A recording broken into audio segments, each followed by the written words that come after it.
పవిత్ర పుణ్యక్షేత్రం అయోధ్యలో మరో అద్భుత ఘట్టం ఆవిష్కృతం కానుంది. రామాలయ శిఖరంపై కాషాయ ధ్వజారోహణం వేడుక జరగనుంది. మరి కాసేపట్లో అయోధ్యకు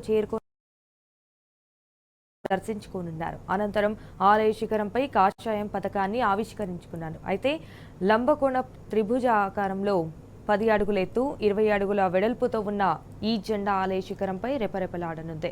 ఈ జెండాపై రాముడి తేజస్సును, శౌర్యాన్ని సూచించేలా సూర్యుడు, కోవిదర చెట్టు, ఓం చిహ్నాలు దర్శనమివ్వనున్నాయి. ఇక ఈ వేడుక కోసం రామ మందిరం సర్వాంగ సుందరంగా ముస్తాబైంది. ధర్మ ధ్వజారోహణ కోసం 100 టన్నుల పూలతో రామయ్య సన్నిధిని అలంకరించారు. రామ మందిరం నిర్మాణం పూర్తి కావడంతో ఇవాళ దాదాపు 7,000 మంది ప్రత్యేక అతిథులు అయోధ్యకు తరలిరానున్నారు. దేశ నలుమూలల నుంచి భక్తులు ఇప్పటికీ అయోధ్యకు చేరుకున్నారు. దీంతో ఈ అపూర్వ ఘట్టం కోసం భారీ ఏర్పాట్లు చేశారు. ఎలాంటి అవాంఛనీయ ఘటనలు చోటు చేసుకోకుండా భద్రతను కట్టుదిట్టం చేశారు.